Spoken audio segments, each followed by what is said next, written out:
classmate, ito na naman tayo. Sunod na vlog, what you do after losing everything. Okay, ano yung mga gagawin natin once na yung mga dating nakasanayan natin nawala or yung dating meron tayo, wala na. Number one, ay accept na natin yung realidad. Kasi ang pinaka-common cause na nagpapatagal ng sitwasyon natin sa buhay is simply because nagkakaroon tayo ng in denial. And I think 2 days ago, may isang akong kausap na sabi ko, end of the day, we need to have the gratitude na ang dami naging blessing sa atin ng mundong ito. Parang kung saan tayo noon at nung pangarap natin noon at ngayon naging sitwasyon na natin. Therefore, etong sitwasyon natin, ito din magpapa-level up sa atin sa susunod. Pero kung magtatagal ka, ito, panoorin nyo to, classmate, ng Who Moved My Cheese. Pwede nyo i-type sa YouTube, marami po yan kay, hindi ko na alam kung Spencer something ata yung ano na yun. Hanapin yung Who Moved My Cheese para mas makita nyo po itong kinakwento ko sa inyo. Na number one, we need to accept na yung may mga bagay talagang wala na, may mga bagay na hindi na dapat mababalik, may mga bagay na tapos na. Huwag natin pilitin na yung period, gawin pa natin comma, diba? Kaya that's the number one na kailangan natin tanggapin, na everything will change. Darating at darating ang gabi, ayaw man natin tanggapin, liliwanag at liliwanag ang umaga kahit gusto man natin or hindi. Kaya let's just follow the nature. That's number one, we need to accept. Okay? Number two, we need to reset our identity. Always remember this, hindi ka nawalan, ikaw yung natira. Just like what happened sa akin, syempre for more than 2 decades ko dun sa former company namin, honestly, dumating ako sa point na ang trabaho na lang, ito, I'll be honest with you way back siguro mga 2011, 2012, ang trabaho ko na lang halos pupunta ng office, kakaway lang, pag kumaway ako, sigawan yung mga tao, after sigawan, tapos ang trabaho ko, labas na kami, inom na kami. And dumating sa point na gano'n ng stage ko na as in, para makapagpa-picture ka, makapagkausap ko sa akin, talagang hindi siya gano'n kadali. But right now, as in, we are just starting sa Ascendra, hindi pwedeng gano'n pa rin yung attitude ko. Hindi pa rin pwedeng magiging ganun pa rin yung mentality ko na I need to accept the fact that the company is just starting. And pag nag-start, ano bang ginawa ko nung nagsisimula? Kaya nga, lagi ko itong sinasabi sa mga kasamahan ko or sa mga ibang gusto mag-join sa amin. Sabi ko, you need to maximize the opportunity that you have right now. Kasi may time na kaya pa namin kayong ma-meet, kaya pa namin kayong ma-date, kaya pa namin kayong kausapin, na we can never tell 1 year from now, ganun pa rin ba ka-opening schedule namin. Kasi just like, sabi ko nga, nung March pa lang, ang dami ko ng out of town, Bicol, Ormoc, Tacloban, may mga iba-iba pang area. And ngayon naman April, papunta ako ng Cebu, Dumaguete, Bicol, Tarlac, Isabela, Tugigaraw. Try to imagine gaano karami naman schedule ko. Iba pa yung mga meeting sa Metro Manila. And may Boracay pa pala kami ngayon na April. Kaya sabi ko, grab the opportunity na habang kaya pa, habang nandun pa malog ng oras. In short, hindi ako takot magsimula, classmate, na gawin ko kung ano yung mga bagay na ginawa ko dati, bakit ako naging successful. Kasi yun nga yung reason bakit malayo narating ko, bakit ayaw kong gawin yon. Kaya hindi ako tali sa identity na meron sa akin. Honestly, even naging sobrang magandang success ko sa network marketing, pero never siya pumasok sa isip ko kasi I know that will be the start of my downfall. Ang lagi ko lang iniisip, example, I always create new leaders. Nag-create ako ng mga bagong tinututukan ko para kumita ng malaki sa industry. Kasi pag nandun ang focus ko sa kanila, nafe-feel ko yung pinagdadaanan nila Nafe-feel ko yung nabibitin pera nila, nafe-feel ko nare-reject sila, nafe-feel ko yung pinagdadaanan nung nagsisimula. Rather than if I'm going to focus kung nasa tuktok ako at ang kasama ko puro nasa tuktok din, hindi ko na ma-feel yung nasa baba.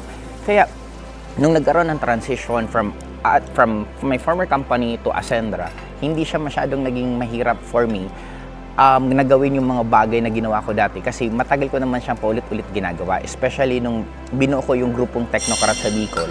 Nung binuo ko kasing Technocrat, mga 2021 ata nabuo namin yon.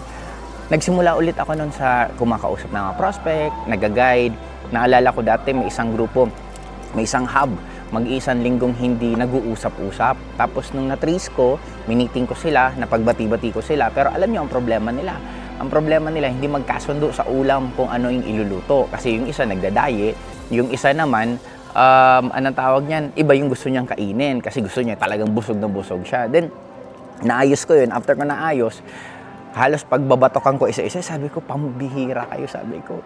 Tinawag niyo pa akong Hall of Fame, tinawag niyo pa akong upline, Grand Mentor, ang taas pa ng tiat niyo sa akin. Tapos ending, nag-solve ako ng problema niyo sa ulam, tapos tawanan sila. And, but ganun talaga ganun talaga nadaanan. Kaya sa akin,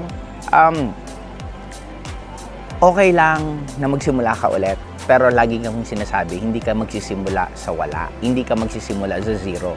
Laging magsisimula ka kung nasaan ka na. Kaya kung ano man ang pinagdaanan mo ngayon at nandun ka sa stage na feeling mo nagsisimula ka, be proud. Kasi maikli na lang dadaanan mo. Hindi na tulad ng dati. Kung dati naging successful ka after 10 years, pag uulitin mo ulit, I'm sure it will be mas maikli. Baka mga 2 years lang yan, o 1 year lang yan, or baka months lang yan. Basta sundin mo tong formula na sinasabi ko sa'yo.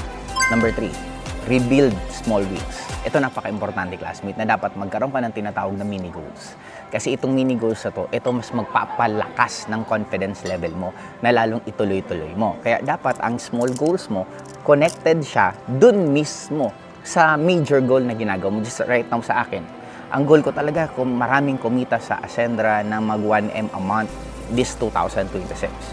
And since yun ang goal ko, talagang kailangan ko magtrabaho ng maayos, kailangan ko mag-isip, pigain ko ng sarili ko, and ano yung dapat kong gawin ngayon na hindi ko nagawa before para mas lalo. Kasi may bago akong goal may bago akong mas malaking goal. Therefore, hindi pwede na yung dati kong ugali, yun ang gagamitin ko para sa bago kong goal. Since I have my new goals, ibig sabihin, meron din ako mga bagong gagawin at aayusin sa sarili ko. And right now, natutuwa. Pero hindi to basis kasi nangongolekta po ako ng mga ganito. Ano ba tawag sa ganito? Parang mga bracelets, mga gems, okay? Nagko-collect ako kasi parang feeling ko, di ba sabi ko nga sa inyo, classmate, para lang ako naglalaro. And parang, di ba, sa pag naglalaro ko, parang may mga gems kang ilalagay sa armor para mas lalong gumanda or lumakas yung effect. Ngayon ako nagko-collect nito. Dati hindi ko naman ito naiintindihan. Nagsusuot ako nito before, pero hindi ko siya naiintindihan. But right now, naiintindihan ko siya. Na ito, meron akong block. Itong black obsidian na to, ang purpose po nito is protection. Protection sa mga negative. Ito naman, Tiger Eye, ang purpose nito is focus para mas magkaroon ako ng clarity sa mga decision making ko. Ito naman na gold. Nakakalimutan ang tawag ito. Basta itong gold na to, purpose naman ito is to amplify ng mga goal. Yung mga intention ko, attraction ko, ina-amplify niya para mas mabilis lumakas. Ito naman na jade na to, na binili ko to sa China, Pixu. Ito naman is pang money magnet. Siya yung nagtatrabaho para mag-attract ng maraming pera. Etong gold na to, ito nagpapa-amplify ko. Ang kukunin niya, isa lang, baka maging 10 dahil meron tong gold na to. Ito naman, Tiger Eye, para sa mga decision making ko pag nagkakaroon ng mga issues or mga ano dapat gawin, para sa mga sitwasyon ng grupo or sa decision making ko sa araw-araw. At siyempre, ito naman, kaya nandito, na itim na to, para ito yung magbablock ng mga negative. Yung may mga hindi magandang intention sa akin, hindi nakakatuloy because of this. Kaya kanina, binilad ko to kasi nireset ko kasi hindi to talaga dapat nahawakan ng ibang tao kasi yung energy nila pwedeng mahawa dito. Nagkataon nung isang araw, pumunta ako sa Lamay, nakalimutan ko sa usot ko to. Kaya binilid ko muna ngayon sa araw para magkaroon siya ng cleanse. In short, may mga ganun ang ginagawa na parang dadagdag ulit sa excitement ko. Kasi kung ang goal mo lang palagi puro major, puro malalaki, hindi magiging masayang journey mo. Always remember this. Tanungin mo sarili mo, yung ginagawa mo ngayon, kung gagawin mo siya ng 1 year, 2 years, 3 years, masaya ka pa rin ba? Then if your answer is no, nasa mali po kayong industriya. Hindi ka dyan magiging successful kasi ang success, it will always takes years. Lalo na kung bago mo siyang ginagawa. Kaya dapat, importante, nagiging masaya kayo. At number 4, new standards. Ibig sabihin, hindi talaga lahat sasama sa'yo. Katulad sa akin, more than 90% naman ng team ko sumama, pero hindi pa rin naman lahat.